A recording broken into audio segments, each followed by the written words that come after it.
Earlier this year, Israel and the US jointly struck Iranian nuclear sites in a 12-day conflict that Tehran hasn't forgotten. Those strikes crippled some of Iran's uranium enrichment facilities and killed dozens of Revolutionary Guard personnel.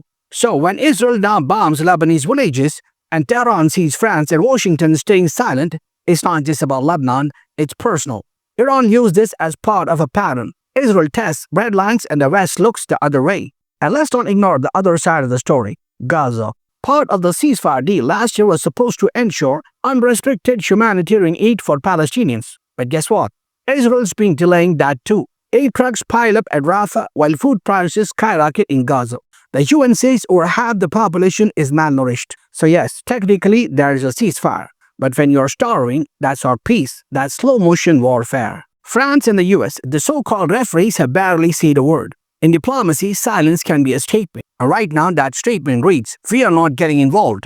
But here's the irony. Both these countries helped broker the truce. They stood in front of cameras last year, praising it as a breakthrough for regional peace. Now the same ceasefire is burning, and nobody's putting out the fire. This isn't neutrality, it's negligence. Lebanon says it will clear Hezbollah's weapons from areas south of the Litani River by November. That's 3 weeks from now. But officials quietly admit it's impossible. They don't have the manpower, the money, or the stability to take on Hezbollah and absorb Israeli attacks. And that's the dangerous part.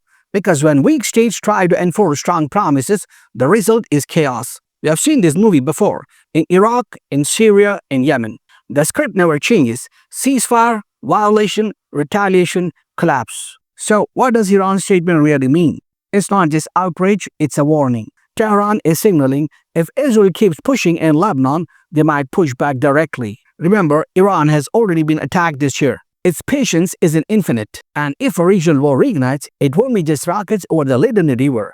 It will be Tehran, Tel Aviv, and maybe even Washington in the crossfire. At the end of the day, it's the same people paying the price. Civilians in Ansar, families in Gaza, aid workers blocked at the border. For them, the word ceasefire means nothing. It's a piece of paper signed by politicians and shredded by bombs. So, was the ceasefire ever real?